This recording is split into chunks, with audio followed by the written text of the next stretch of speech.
Nous pouvons retrouver Cervantes et cette nouvelle de l'espagnol anglaise.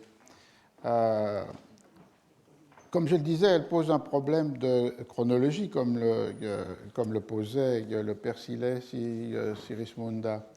Le premier problème de chronologie, c'est la chronologie interne au texte.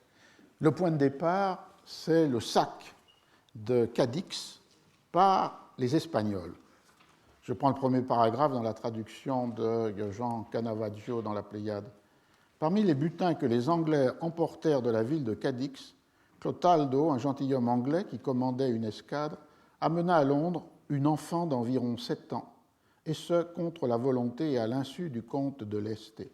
Celui-ci employa tous ses soins à faire rechercher l'enfant pour qu'elle fût rendue à ses parents, qui s'étaient plaints à lui de la perte de leur fille, et l'avaient supplié, puisqu'il se contentait des biens et laissait libres les personnes, qu'ils ne fussent pas malheureux, au point de se retrouver non seulement pauvres, mais sans leur fille, qui était la lumière de leurs yeux et la plus belle créature qu'il y eût dans toute la ville.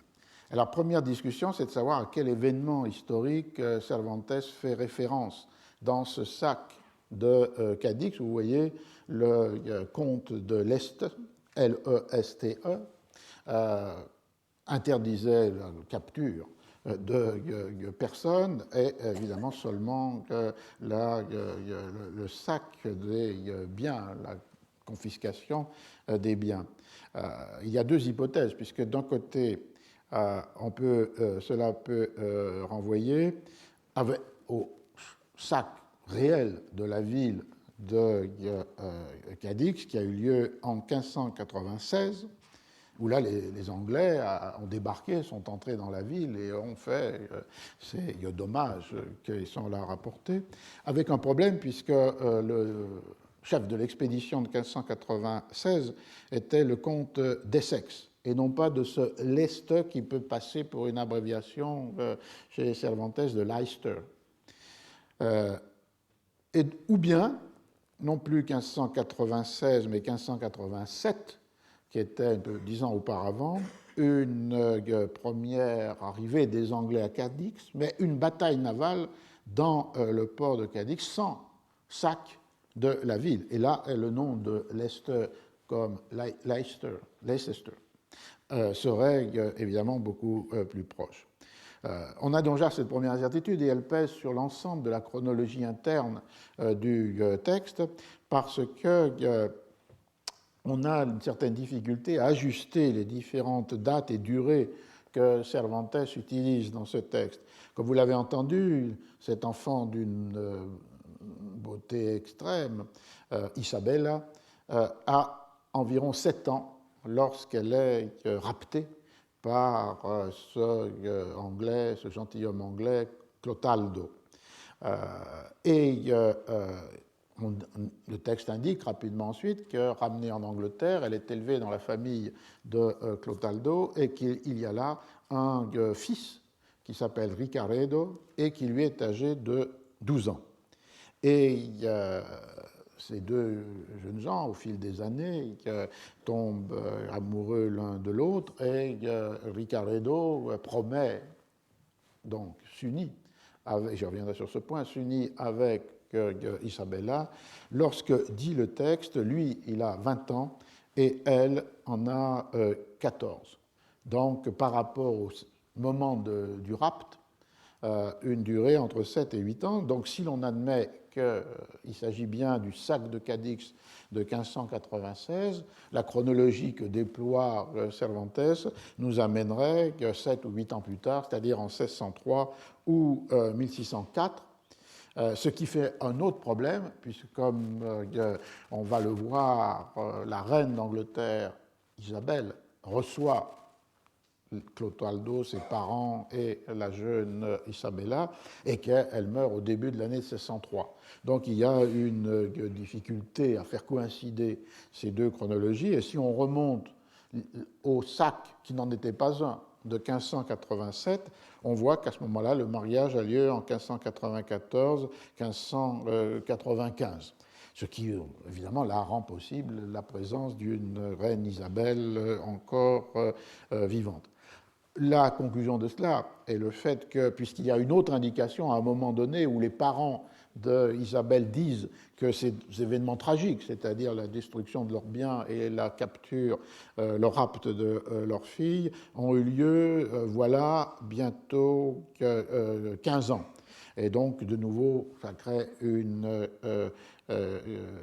difficulté, puisque si c'est 487, les événements au moment où ils disent cela serait de 1602, et si c'est 1596, de 1611. Et de nouveau, Isabelle, la reine, serait morte depuis bien longtemps, 8 ans déjà. Donc la conclusion est évidemment que cette chronologie interne a mobilisé la critique de cette nouvelle, mais on voit évidemment que la chronologie de la fiction n'a pas à respecter une chronologie historique. Ça peut être le fait d'un trait si fréquent chez Cervantes que l'on a qualifié dès le XVIIe siècle de descuido, d'une absence de soin, d'une absence d'attention. Et il y a de nombreux passages dans le Quichotte où il a oublié ce qu'il a écrit auparavant et que donc il y a des incertitudes. Le fameux épisode de l'âne dérobé à Sancho est pourtant encore présent. Les noms de la femme de Sancho, il y en a au moins 5 ou 6 différents. Donc, Cervantes ne s'attache pas à ce détail de la rigueur et de la précision. Et donc peut-être que là aussi, les chronologies se brouillent dans son écriture. On peut aussi penser qu'il ne recherche aucunement une sorte de respect d'une réalité historique. Ce qu'il cherche, ce sont des effets de réalité. Et c'est pour ça que le personnage de la reine Isabelle d'Angleterre, bien réel, qu'on a déjà rencontré ce matin, va apparaître dans la nouvelle. Mais de toute façon, on situe chronologiquement cette nouvelle dans une proximité par rapport au temps de la lecture et au temps du lecteur, et on fait référence à un événement fondateur, qui est un événement de l'histoire anglaise, un haut fait de l'histoire anglaise, c'est-à-dire ces raids menés contre l'Espagne, en particulier contre Cadix, qui était un des points d'arrivée avec Séville des commerces ou des métaux précieux.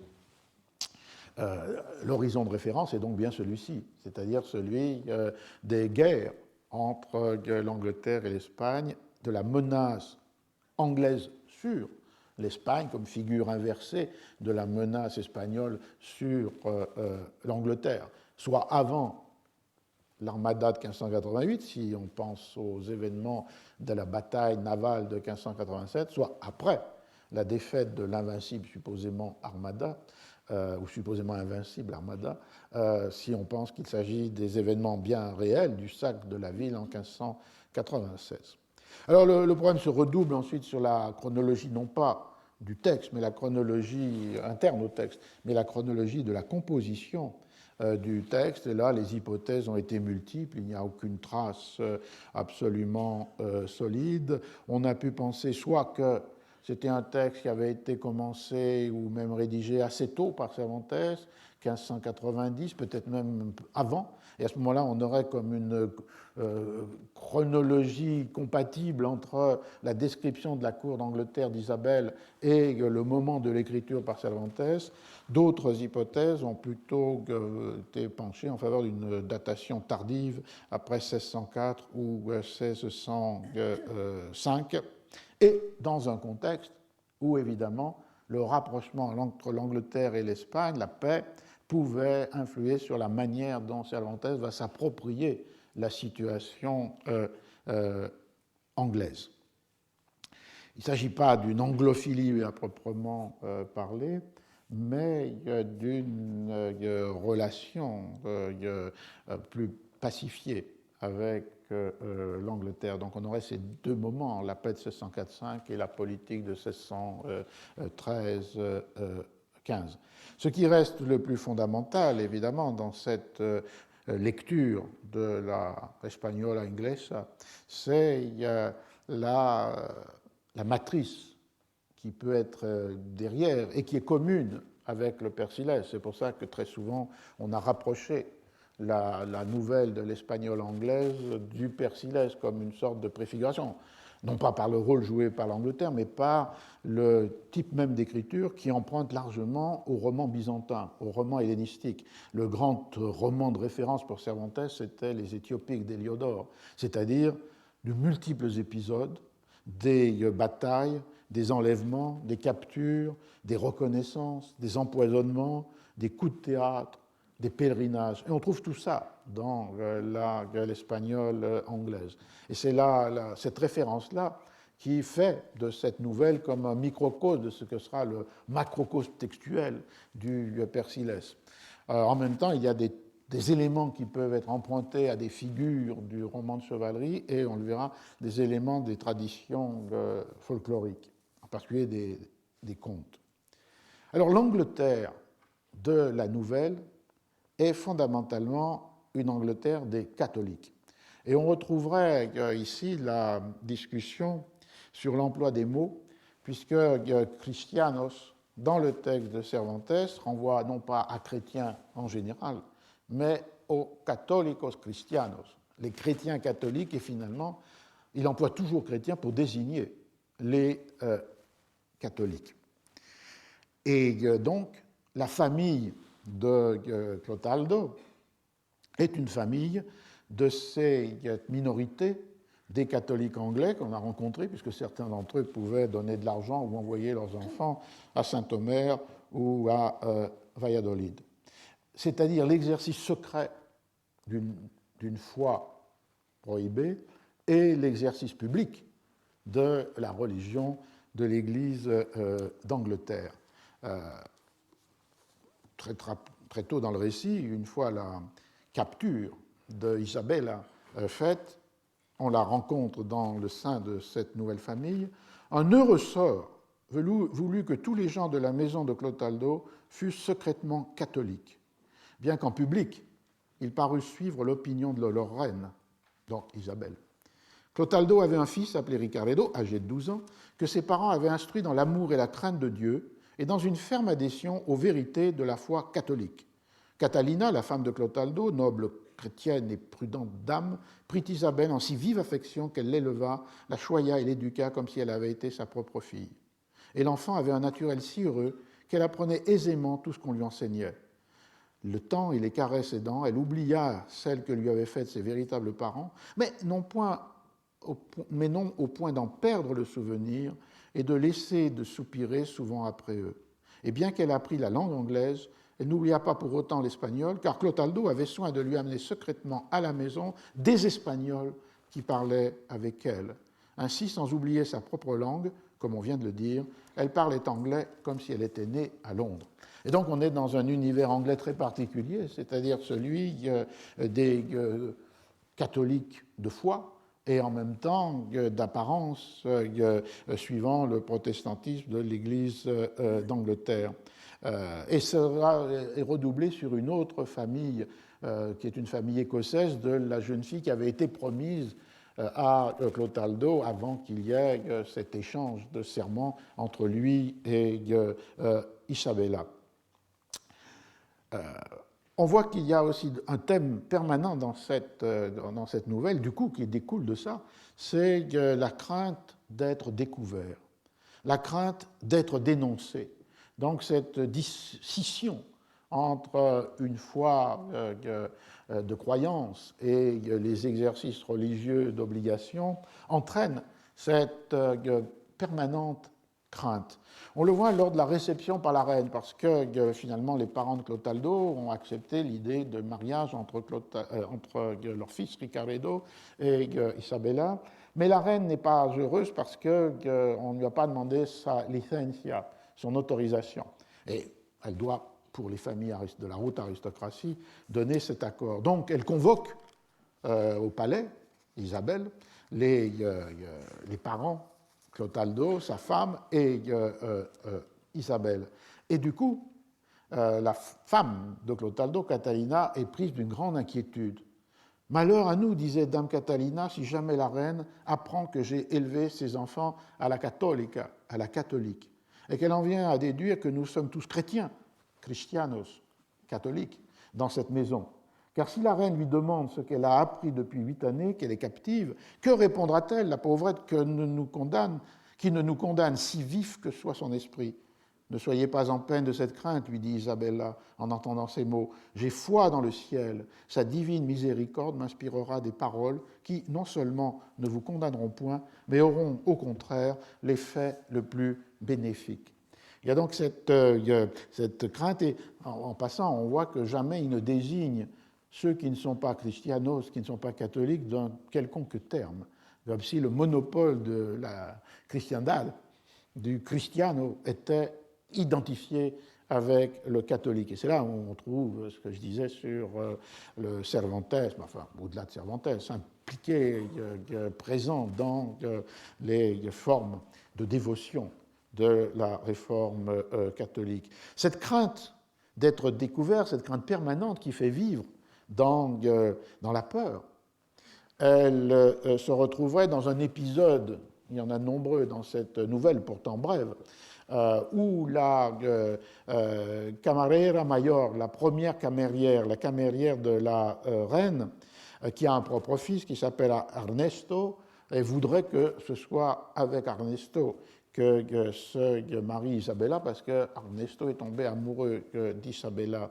Et donc elle trame toute une série de mauvaises actions pour que ce projet, elle échoue dans son projet. Son fils Ernesto va même jusqu'à défier Ricaredo, et pour cela, au moment d'interdiction du duel, il est banni. Et donc elle veut se venger, et pour se venger, elle tente d'empoisonner Isabella. On retrouve ce thème du poison qui est présent aussi dans le Persiles. Elle est découverte, elle est emprisonnée, comme je le disais, son fils est banni. Elle est condamnée à verser 10 000 livres à Isabelle comme forme de réparation, dans la mesure où le poison ne l'a pas entraînée au trépas, mais l'a rendue féa, très laide. Il y a là comme un motif de conte, c'est-à-dire que la jeune fille qui a la plus belle, la plus grande beauté est devenue la plus laide. C'est une épreuve pour tester l'amour de Ricaredo, qui ne se dédie pas de sa foi échangée avec Isabella, et la jeune fille progressivement va retrouver sa beauté originelle. Mais pour se défendre, la camérière évoque dans ce moment où elle essaye de se justifier, la reine fit arrêter la camérière conseilla à la reine, afin d'apaiser la discorde, c'est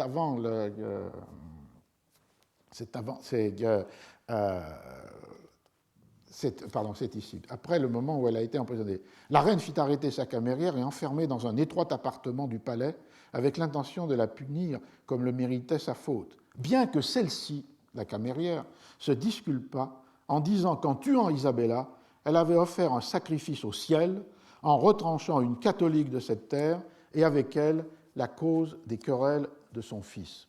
Et donc on voit réapparaître le même motif de la permanente inquiétude devant la dénonciation et devant la découverte d'une foi secrètement pratiquée. L'important est que l'attitude attribuée à Isabelle, reine d'Angleterre, est toute différente. C'est une attitude de tolérance, de respect, préalablement. Lorsque, avant d'en arriver à ces extrémités de l'empoisonnement, la camérière avait tenté d'éloigner Isabelle de Ricaredo et de renvoyer, suggérer à la reine de renvoyer Isabelle en Espagne, la reine avait résisté à cette demande, et là, dans la reine de Cervantes, dans Isabelle de Cervantes, il y a un trait qui, justement, est ce trait d'une forme de tolérance. La camérière conseilla à la reine, afin d'apaiser la discorde qui risquait de s'élever entre sa parenté, c'est-à-dire son propre fils, et celle de Ricaredo, d'en faire disparaître la cause, c'est-à-dire Isabella, en la renvoyant en Espagne. Ainsi cesseraient les effets qui étaient à craindre. Elle ajouta à ces raisons qu'Isabella était catholique et si chrétienne qu'aucune de ses persuasions, elle, la camérière, qu'aucune de ses persuasions, elles avaient été nombreuses, n'avait pu la détourner en quoi que ce fût de sa foi catholique. À quoi la reine répondit qu'elle ne l'en estimait que davantage, puisqu'elle savait si bien garder la loi que ses parents lui avaient apprise. Et guardar la ley que sus padres le habían enseñado. Et donc il y a un fait qui peut porter interrogation. Il peut porter interrogation, mais s'expliquer, comme je le disais, par le contexte de 1604-1605, la paix de Londres et Valladolid. Il peut aussi porter sur un autre trait qui caractérise la littérature ou les textes de fiction du siècle d'or, c'est-à-dire l'impossibilité de faire entendre, même pour les condamnés, des énoncés protestants. Et donc la reine, ici, ne peut énoncer une foi qui serait différente, et donc qui devrait être nommée, alors que Cristiano, c'est catholique, et d'une manière exclusive et indissociable. Ce trait-là, on le trouve par exemple dans une pièce qui est parallèle avec l'Henri VIII dont on a parlé, et qui est une pièce de Calderon qui a pour titre Le schisme d'Angleterre, et qui porte sur la même réalité, c'est-à-dire la rupture entre Henri VIII pour le mariage avec Anne Boleyn, ou pour des convictions religieuses propres, avec Rome. Et dans cette pièce de Calderon, c'est le roi lui-même qui énonce constamment les justifications de sa condamnation par l'Église. Jamais un énoncé de type positif, qui serait d'affirmation de raison de sa rupture, toujours la reprise comme une forme de sentiment de culpabilité, de remords ineffaçables, des arguments qui l'ont fait condamner et qui l'énoncent à la première personne. Et donc je pense que c'est un trait intéressant qui pouvait aussi jouer sur la manière de caractériser Isabelle, reine protestante d'Angleterre. Une interprétation plus osée consiste à penser que dans l'Espagne de Cervantes, il y a toute une population qui à la fois donne ouvertement son appartenance à une religion, la catholique, et secrètement pratique des cérémonies qui sont celles du judaïsme. Et c'est la population des conversos. Et l'écho est peut-être possible. Ce qui m'avait paru, c'est qu'elle emploie, Cervantes emploie ce moment-là, elle va garder la ley, la loi, ce qui est non pas curieux, mais disons un écho, puisque dans le cadre des conversos, ce qui était conservé, c'était la ley de Moses, la loi de Moïse. Et donc, où mènerait cette comparaison? Je ne sais, c'est-à-dire l'idée que Cervantes veut établir un parallèle, d'autant qu'il y a chez lui une grande ambiguïté par rapport à ces minorités apparemment chrétiennes et qui en fait conservent leur foi, que ce soit les morisques, que ce soit les conversos. Mais en tous les cas, effectivement, la lecture en 1613 pouvait projeter un lecteur espagnol sur cette situation d'une dissociation entre le fort intime de la foi et la conduite publique de la religion. Le dernier élément qui s'ajoute à cet aspect que les catholiques, les Anglais de Cervantes dans cette nouvelle sont des Anglais minoritaires, c'est des Anglais catholiques, c'est le fait que cette scission, et ça nous éloignerait peut-être de l'hypothèse de correspondance ou d'écho qu'il faudrait ne pas pousser trop loin avec la situation des conversos, cette situation, elle est vécue du point de vue de l'autorité catholique comme exigeant une nécessité d'absolution. Et c'est pourquoi Ricaredo, à la fois pour gagner du temps, mais aussi pour obtenir cette absolution, sentant qu'il avait vécu dans un péché de ne pas croire ce qu'il montrait ou de montrer ce qu'il ne croyait pas, décide de partir pour Rome de rester là, enfin, décide un voyage de pèlerinage. Et là encore, un point de rapport avec le Persilès, où l'histoire se termine à Rome. Et pourquoi je dis partir à Rome? Et c'est pour obtenir cette sorte on disait dans le langage de l'Inquisition, de reduction, de retour, d'accueil dans l'Église. Je cite ce passage qui est à la toute fin de la nouvelle, lorsque Ricaredo raconte ce qui lui est advenu. Je traversai la France, parvins à Rome, où se réjouit mon âme et se fortifia ma foi. Je baisai les pieds du souverain pontife, confessai mes péchés au grand pénitencier. Il me donna l'absolution et me remit les billets nécessaires pour certifier que ma pénitence et ma soumission à notre Mère universelle, l'Église, après quoi je visitais les innombrables lieux saints qui sont en cette ville. On voit qu'il y a une série de moments, la rencontre avec le pape, la confession auprès de celui qui était sans doute le cardinal de la congrégation de la pénitencerie apostolique et chargé de ces retours des hérétiques ou des hétérodoxes ou de ceux qui avaient été obligés de vivre dans une autre religion que celle de leur foi. Cette confession entraîne absolution, puisqu'elle a été suivie de la pénitence, et du coup, elle entraîne le fait que l'on donne à Rome, à Ricaredo, les recaudos, ce qui a été traduit comme les billets qui attestent les certificats qu'il a maintenant été accueillis dans le sein de l'Église, attestant cette réduction et du coup faisant que la scission entre la foi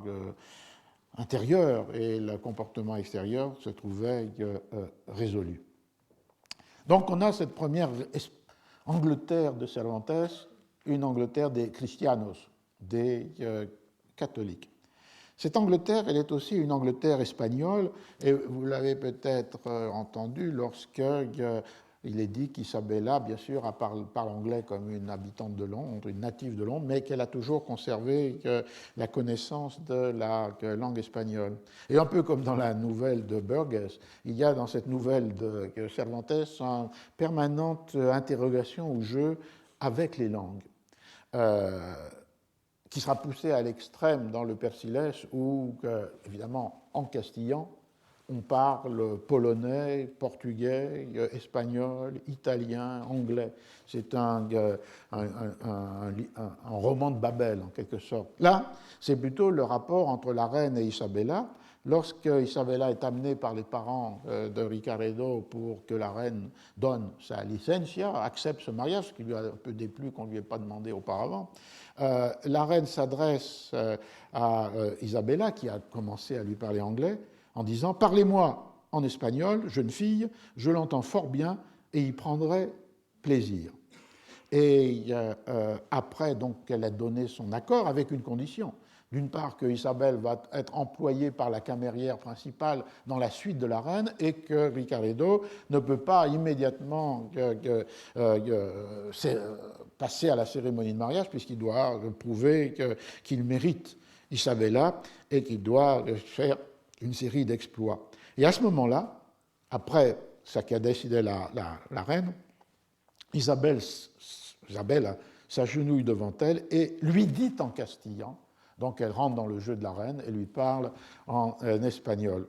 Alors deux questions. La première, c'est qu'il n'y a pas d'attestation historique de la reine Élisabeth, je gardais l'espagnol, la reine Élisabeth parlant espagnol, à l'inverse du fait qu'elle connaissait le latin et parlait italien, mais comme on l'a vu, au-delà d'Élisabeth, il y avait la connaissance de l'espagnol dans les mondes aristocratiques et lettrés. Et la deuxième chose plus subtile, et que certains critiques n'ont pas vue, c'est qu'elle dit qu'elle peut comprendre, qu'elle entend l'espagnol, entender, ce qui fait qu'elle peut le comprendre, mais visiblement il lui est difficile de le parler, parce que quand elle recevra un peu plus tard dans la nouvelle les parents d'Isabella, elle se sert d'Isabelle comme traductrice, comme interprète, ne pouvant pas s'adresser directement à eux qu'en espagnol. Et on retrouverait ça sur le personnage de Ricaredo, qui lui aussi connaît un peu d'espagnol, mais dit au moment même où il commence ce récit final, qu'il n'était pas très expert dans la langue castillane. No muy expertamente hablaba la lengua castellana. Donc on voit qu'il y a là des niveaux de connaissance des langues qui, évidemment, peuvent être extrêmement différents entre une connaissance passive, entender, une connaissance rudimentaire, pouvoir s'adresser, comme va le faire Ricaredo, à certains marins espagnols, et en même temps non pas nécessairement avoir la maîtrise totale de la langue. Donc une Angleterre catholique, une Angleterre espagnole, où on peut parler espagnol, que certains des aristocrates, et y compris la reine Élisabeth, le font, mais aussi une Angleterre perçue comme une permanente menace. Et on voit que ce qui pourrait être des traits d'anglophilie qui sont présents n'exclut pas d'autres systèmes de représentation, c'est-à-dire le fait que l'Angleterre a basculé du côté d'une foi qui n'est pas la vraie foi et qui n'est pas chrétienne, et de l'autre côté le fait que, comme le point de départ avec le sac de Cadix, il y a une permanente menace et qu'il a été exercé par les exploits demandés par la reine à Ricaredo, c'est-à-dire la course. Puisque ce qu'on lui demande finalement, c'est de devenir corsaire, et des corsaires anglais dont les cibles étaient les navires espagnols et portugais qui revenaient soit des Indes occidentales, avec les cargaisons par exemple des métaux précieux de l'Amérique espagnole, ou des Indes orientales, et là les navires portugais revenant de l'insulinde avec les épices ou des métaux précieux. Et c'est ce qui est là demandé à Ricaredo, de participer à cette course anglaise contre les navires espagnols, ce qui le plonge dans un très profond dilemme et qui se lie avec le premier thème, c'est-à-dire avec le thème de l'Angleterre espagnole, de l'Angleterre chrétienne, des chrétiens d'Angleterre. Ricaredo mit la voile puisqu'il accepte ce défi, cette nécessité, faire des exploits pour gagner définitivement Isabelle. Ricaredo mit à la voile, combattu de diverses pensées, parmi lesquelles deux le plongeaient dans la confusion. D'un côté, il considérait qu'il lui faudrait faire des exploits qui le rendent digne d'Isabella. De l'autre, qu'il n'en pouvait accomplir aucun s'il devait rester fidèle à sa foi catholique, qui lui interdisait de tirer l'épée contre des catholiques. Et s'il ne la tirait point, il passerait pour chrétien, c'est-à-dire catholique, et pour lâche. Tout cela tournait au préjudice de sa vie et faisait obstacle à ses vœux. Néanmoins, il résolut finalement de subordonner à son plaisir d'amant celui d'être catholique, et dans son cœur, il priait le ciel de lui offrir l'occasion d'accorder sa vaillance avec ses devoirs de chrétien afin de satisfaire la reine et de se montrer digne d'Isabella. Donc, ce dilemme de conscience du Ricaredo catholique, chargé de mener la course contre les navires catholiques, et donc du coup d'être en situation peut-être de tuer des co-religionnaires. Et on le voit, ce dilemme résolu lorsque dans le récit, la première rencontre qu'il fait, une fois parti comme corsaire dans une flotte anglaise, ce sont deux galères turques à l'entrée du port du détroit de Gibraltar, et ces galères turques avaient elles-mêmes confisqué, capturé un navire venant des Indes portugaises, et un navire qui était chargé de pierres précieuses, de joyaux et d'épices. Et ici, il s'empare donc de ce navire après avoir défait les galères turques. Il libère les galériens espagnols. Il libère en même temps d'ailleurs certains des Ottomans de façon à ne pas donner l'impression qu'il a libéré seulement les catholiques espagnols qui peuvent retourner du coup dans un de ces navires de la flotte anglaise en Espagne, puisque lui fait passer tout l'armement et l'essentiel de ces marins sur le grand navire portugais qui avait été confisqué par les corsaires barbaresques, et il le ramène dans le port de Londres. Et c'est là ou au moment où il a libéré tous les galériens espagnols, que deux des prisonniers qui étaient sur cet navire ottoman ne veulent pas retourner en Espagne, mais veulent aller en Angleterre. Pourquoi? Pour retrouver leur fille qu'ils ont perdue, voilà, bientôt 15 ans, c'est-à-dire les parents d'Isabella. Et on a là le point où on est devant un thème qui m'a toujours paru important, c'est-à-dire celui des géographies littéraires, et en particulier de la géographie ou des géographies cervantines. Parce qu'on en voit trois emboîtées dans cette nouvelle. La première géographie, on l'a déjà rencontrée, c'est la géographie de la chrétienté. Alors la chrétienté minoritaire, menacée, inquiète de l'Angleterre, mais aussi la chrétienté triomphante de Rome, du pape, de l'Église, la chrétienté de l'autorité. Et un des traits qui marque cette autorité et se renvoie à l'Église, c'est la théologie du mariage qui est présente dans cette nouvelle, comme elle est présente dans Don Quichotte. Parce que cette théologie du mariage, comme vous le savez, elle a associé ou articulé une définition du sacrement antérieure au Concile de Trente et une définition de la cérémonie de mariage qui est définie par le Concile de Trente. Ce qui est antérieur au Concile de Trente, c'est le fait que ce qui fait sacrement, c'est l'échange de promesses, de présent ou de futur, entre les deux jeunes gens, le jeune homme et la jeune fille. Et qu'à partir de ce moment-là, à partir du moment où il y a, comme dit le texte espagnol, promesas de palabra, des promesses de mots, des promesses de serments, il y a mariage.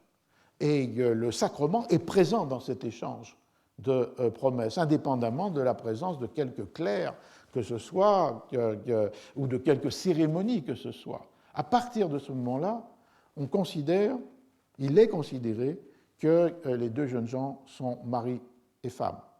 Et évidemment, le Concile de Trente ajoute, et avec une ambivalence par rapport à ce qui était le système des promesses qui peut devenir les pures fiançailles, mais non pas le mariage, l'exigence d'une cérémonie dans laquelle la formule rituelle doit être dite par un prêtre de l'Église catholique et en présence des parents qui consentent au mariage.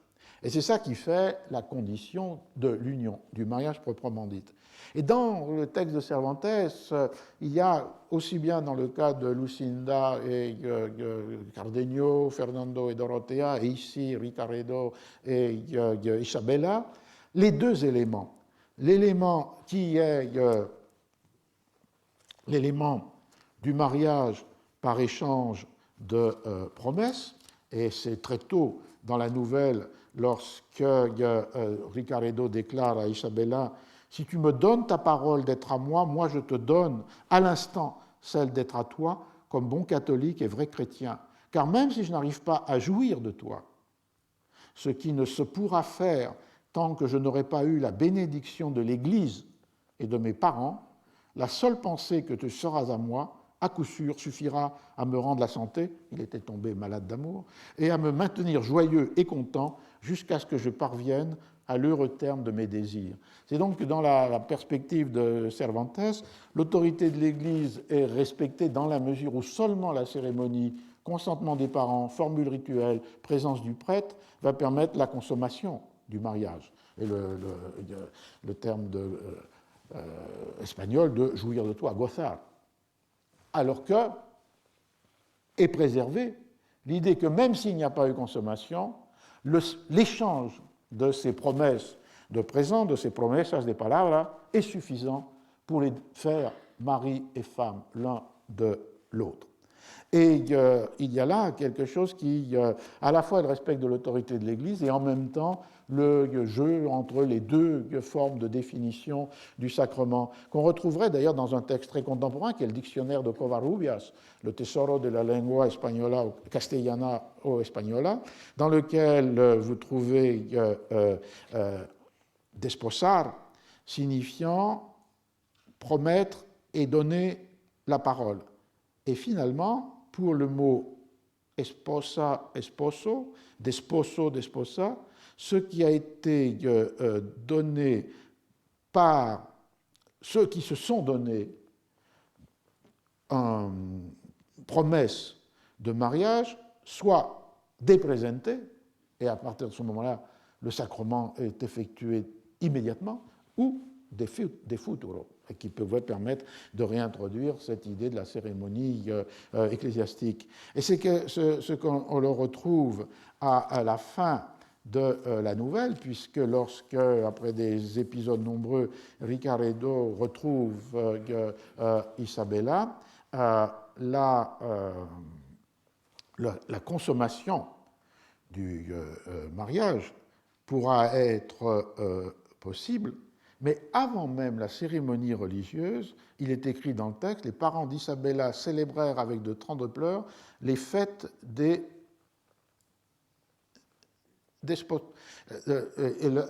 Canavaggio a traduit les fêtes des fiançailles, ce qui est adopté la logique propre du Concile de Trente, mais en fait on pourrait traduire desposorio par les fêtes du mariage, puisque les serments ont été réitérés et que donc ils sont bien mariés, évidemment, la cérémonie religieuse permettant la consommation du mariage. Une autre présence de l'autorité de l'Église ou des personnages de l'Église est rendue dans la nouvelle par la présence des ordres religieux, et en particulier des sœurs hiéronymites du monastère de Santa Paola à Séville, ou Isabella,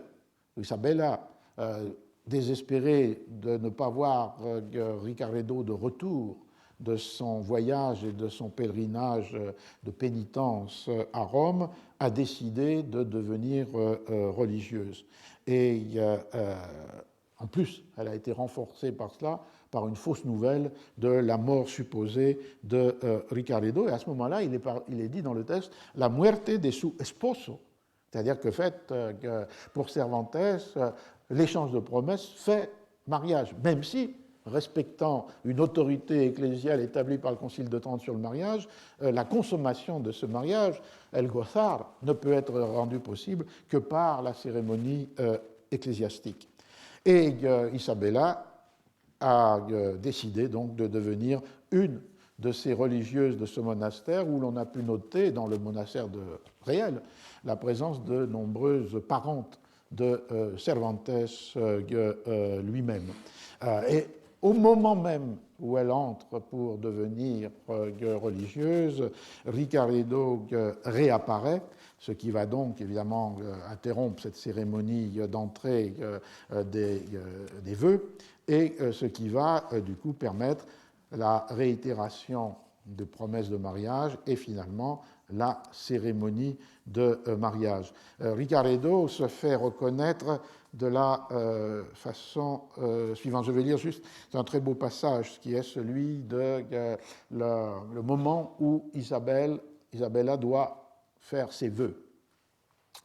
C'est la coutume que les jeunes filles qui vont prendre le voile s'apprêtent le plus galamment possible, comme si parvenues à ce point, elles voulaient jeter leur dernier feu et s'en défaire à tout jamais. Isabella voulut donc paraître en ses plus beaux atours. Aussi choisit-elle de mettre ceux-là même qu'elle portait lorsqu'elle était allée voir la reine d'Angleterre, et dont on a dit la richesse et l'éclat. Les perles furent à nouveau mises au jour, et le fameux diamant, avec le collier et la ceinture, qui n'avaient pas moins de valeur. Avec ses parures et sa fière beauté, qui faisait que tout le monde louait Dieu en elle, Isabella quitta sa maison à pied, car la proximité du couvent rendait inutiles voitures et carrosses. Le concours fut tel que les gens regrettèrent de n'avoir pas pris de voiture, car il leur était impossible de parvenir au monastère. Les uns bénissaient ses parents, les autres le ciel, qui lui avait accordé une telle beauté. Certains se dressaient sur la pointe des pieds pour la voir, d'autres, après l'avoir vue, couraient en avant pour la revoir. Nul ne se montra plus empressé, si bien que plusieurs finirent par le remarquer, qu'un homme, vêtu du costume que portent les captifs rachetés, avec l'insigne de la Sainte Trinité sur la poitrine, en signe qu'il avait été racheté par l'entremise de ses rédempteurs. Au moment où Isabella avait déjà mis un pied sur le seuil du couvent, où selon l'usage était venu l'accueillir la prieure et les sœurs avec la croix, ce captif s'écria d'une voix forte « Arrête, Isabella, arrête, tant que je serai en vie, tu ne peux te faire religieuse. » À ces cris, Isabella et ses parents tournèrent leurs regards et virent ce captif qui fondait la foule et venait jusqu'à eux. Le bonnet bleu qu'il portait sur la tête tomba, découvrant des boucles blondes tout emmêlées et un visage rose et blanc comme un carmin et neige. À ce signe, tout le monde le reconnut aussitôt pour étranger. Tombant et se relevant, il parvint là où était Isabella et, la prenant par la main, il lui dit « Me reconnais-tu, Isabella? Regarde, je suis Ricaredo, ton époux. » « Oui, je te reconnais, Ricaredo, répondit Isabella, à moins que tu ne sois un fantôme qui vient troubler mon repos. » Et donc on a le trait, les Anglais sont forcément bouclés, et blonds et avec un teint un peu pâle. Et donc il est éminemment reconnu, mais ça nous amène à la troisième géographie, m'approchant à une autre seconde géographie. Je disais, une géographie de Cervantine, c'est la géographie de la chrétienté, identifiée au catholicisme. La seconde géographie, c'est évidemment la géographie des captures dans le monde méditerranéen. On l'a vu lorsque Ricaredo a libéré les galériens espagnols qui avaient été mis sur leur navire par les Ottomans et les Barbaresques. Et on le voit ici, dans ce coup de théâtre final, Ricaredo, lui-même, dont on pensait qu'il avait été à Rome, qu'il a reçu la pénitence, c'est du moins ce qu'il va raconter, en fait, a été lui-même captif par... et la nouvelle de sa mort n'était pas véritable. Il avait reçu un coup de feu de la part, un coup de pistolet, comme il est dit, de la part de Ernesto, le méchant fils de la camérière. Mais il y a survécu, il est allé en Italie, il a pu aller à Rome, et au moment de retourner en Espagne, à partir de Gênes, pour Séville, sur une felouk, c'est-à-dire un bateau pas trop solide, il est capturé par les Turcs au large des côtes de France, au large des Trois-Maries, c'est-à-dire les Saintes-Maries de la mer. Il est captif à Alger, mais racheté par les Trinitarios, par l'ordre des Trinitaires, qui avait pour rôle, fonction, apostolat, de racheter les captifs chrétiens, au point même parfois, lorsque l'argent n'était plus suffisant, de devenir eux-mêmes captifs des Barbaresques ou des Ottomans pour permettre la libération de certains des prisonniers. Il retrouve, Ricaredo, les certificats qui ont prouvé sa réduction, son retour ou son entrée sans tâche et après pénitence dans l'Église catholique.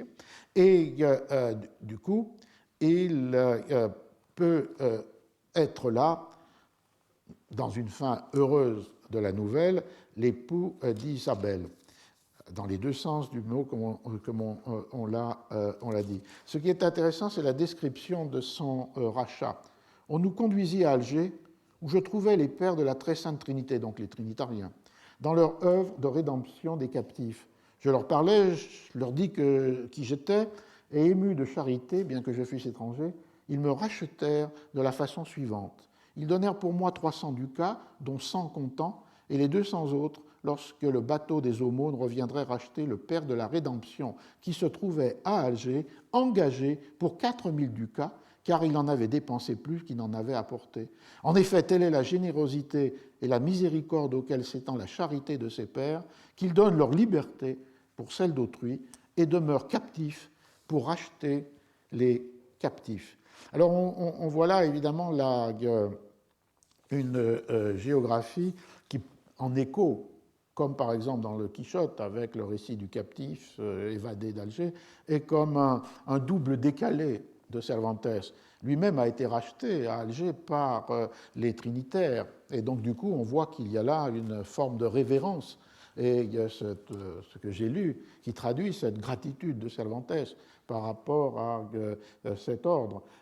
Il y a le décalage, il est parce que Ricaredo est prisonnier près des Saintes-Maries de la Mer, c'est-à-dire des côtes de Provence, mais lui, Cervantes, l'a été capturé le long des côtes de Catalogne. Ricaredo a été à Alger, mais il n'y est pas resté longtemps. Cervantes lui est resté 5 ans. Donc il y a souvent ce jeu d'un autobiographisme décalé dans le texte, soit du Quichotte, soit de la Española Inglesa.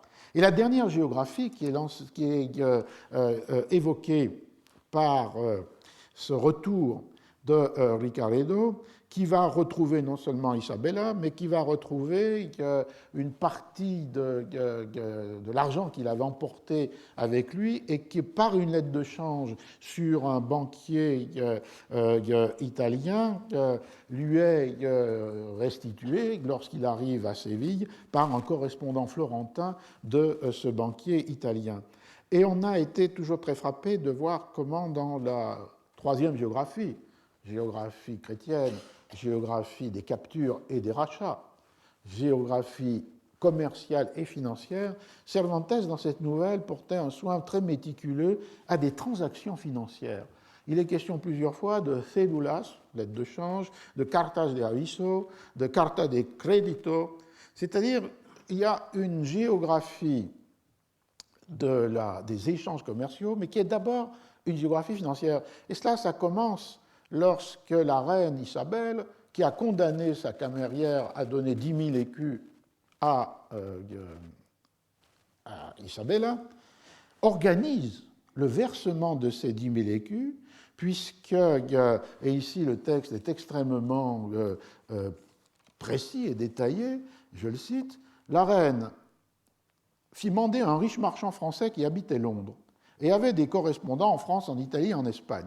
Elle lui remit les 10 000 écus et lui demanda des lettres de change pour qu'il les payât au père d'Isabella à Séville ou dans tout autre port espagnol, puisqu'à ce moment-là, la famille d'Isabella a obtenu l'autorisation de la reine de rentrer en Espagne, et c'est à Séville ou à Cadix qu'Isabelle attendra le retour de Ricaredo. Elle lui remit les 10 000 écus et lui demanda des lettres de change pour qu'il les payât au père d'Isabella à Séville ou dans tout autre port espagnol. Le marchand, ayant prélevé ses intérêts et ses bénéfices, dit à la reine qu'il les ferait tenir à Séville, certain et content, sur un autre marchand français, son correspondant, et ceci dans la forme suivante. Il écrirait à Paris afin qu'on y fît les lettres d'avis au nom d'un autre de ses correspondants et que celles-ci fussent datées de France et non d'Angleterre, à cause de la rupture des relations entre les deux royaumes. Il suffirait de présenter une lettre d'avis, carta de aviso, sans date et portant son contreseing pour que, sur le champ, l'argent soit remis par le marchand de Séville, déjà prévenu par celui de Paris. Donc, ce méticuleux organisation dans lequel il y a un marchand français à Londres qui établit une lettre de change parce qu'il reçoit lui-même les 10 000 écus et là-dessus prélève son pourcentage, mais ce qui reste de la somme sera versé à Séville une fois que le marchand français qui se trouve à Séville en aura été avisé. Et pourquoi passer par Paris? À la fois pour l'idée que le commerce, y compris d'argent, était interdit, la rupture des relations entre les deux royaumes. Le texte espagnol est un peu différent puisqu'il s'agit de la contrabando de la comunicación de los dos reinos, c'est-à-dire tous les échanges directs entre Angleterre et Espagne sont coupés. Échanges portant sur des lettres de change, échanges portant sur les voyages eux-mêmes. Et c'est donc ce montage commercial par lettres de change et lettres d'avis qui va permettre aux parents de recevoir les 10 000 écus moins le pourcentage du marchand français que la reine a donné à Isabelle, donc au marchand français de Londres. Et c'est bien ce qui va se passer, puisque lorsqu'il se trouve à Séville, les parents vont recevoir cette somme d'argent de la part de ce marchand français. Il y a donc des mécanismes du change qui sont très précisément décrits par Cervantes, doublés d'ailleurs des mécanismes qui permettent le voyage. La reine reçut du marchand de telles garanties qu'elle ne douta plus de l'exécution du paiement, et non contente de cela, elle fit appeler le patron d'un bateau flamand qui mettait à la voile le lendemain pour la France, dans le seul dessein de prendre en quelque port français l'autorisation d'entrer en Espagne, afin de paraître ainsi venir de France et non d'Angleterre. Et elle le pria instamment d'emmener à son bord Isabella et ses parents, et de les mettre en toute sûreté et en les traitant bien dans le premier port d'Espagne où ils aborderaient. La rupture des communications fait qu'il faut les transporter d'abord en France, et comme s'ils venaient de France, pouvant entrer du coup dans un port espagnol à transfert des personnes double le transfert d'argent avec le système des lettres de change et dans le cas le système d'une escale qui va masquer le point de départ de ces voyageurs, c'est-à-dire en fait l'Angleterre. Ce mécanisme, comme je l'ai dit, est répété pour la lettre de change que Ricaredo fait établir par un banquier italien lorsqu'il est à Rome, et l'argent lui étant versé, ce qu'il en reste de ce qu'il avait déposé, qui n'était pas la totalité de la somme dont il disposait, il le retrouve par un marchand florentin lorsqu'il le rencontre à Séville. Alors c'est beaucoup demandé pourquoi, en particulier Harry Sieber dans l'édition de Cathedra, pourquoi ce soin méticuleux de Cervantes à décrire avec une grande précision et visiblement un très grand rapport aux mécanismes commerciaux ou financiers réels, ces échanges monétaires. Alors, bon, la réponse un peu banale, c'est toujours la même, c'est-à-dire que cette nouvelle multiplie des effets de réel, c'est-à-dire des fragments de réel qui sont mis dans la fiction pour la créditer. Et avec ce jeu sur la suspension of disbelief, le lecteur sait que toutes ces aventures sont extravagantes et extraordinaires, mais en même temps, ce qui aide à la suspension de son jugement critique, c'est la saturation du texte par des morceaux, des fragments, des éléments de réalité qu'il a lui-même expérimentés et qu'il peut reconnaître dans leur authenticité. Une seconde raison, c'est une hypothèse de Harry Sieber, c'est l'idée qu'il y a comme un contrepoint entre une nouvelle qui est particulièrement sentimentale, on y pleure beaucoup. J'ai noté ça d'ailleurs aussi dans le Persillès.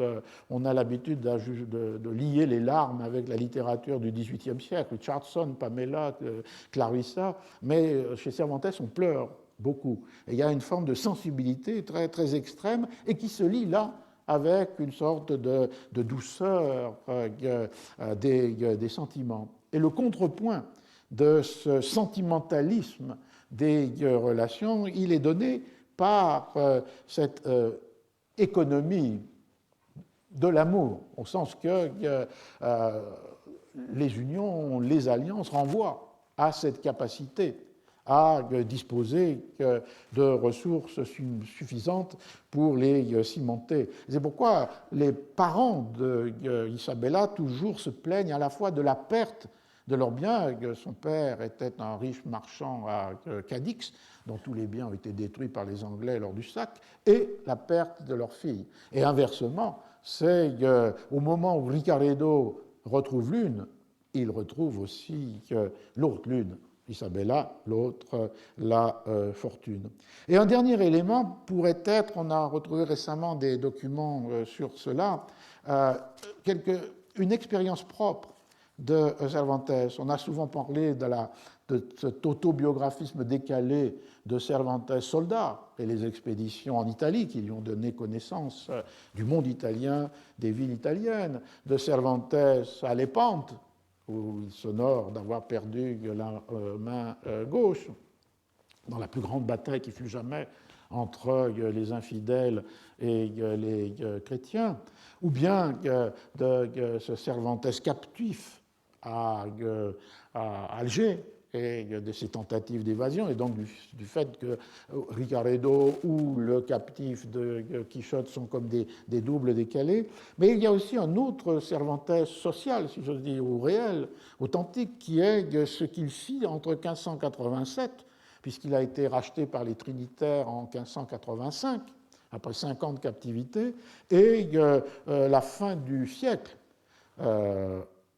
Et là, l'expérience de Cervantes, c'est d'être commissaire de l'administration monarchique et en charge de la collecte à la fois de blé ou d'huile pour l'armada, c'est-à-dire pour la marine du roi des Espagnes, et aussi collecteur d'impôts. Et dans ces mécanismes-là, les lettres de change, les promesses de paiement jouent un rôle absolument essentiel.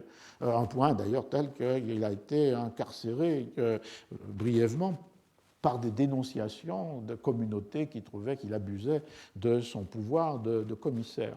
Il y a donc tout un aspect d'un mécanisme financier lié à cette expérience de collecteur d'impôts, quelle qu'en soit la forme, dans les années 1587, 1593, voire même un peu plus tard. Et c'est l'époque d'ailleurs où il vit à Séville avant de se retrouver à Valladolid et, comme dirait Burgess, d'y rencontrer Shakespeare.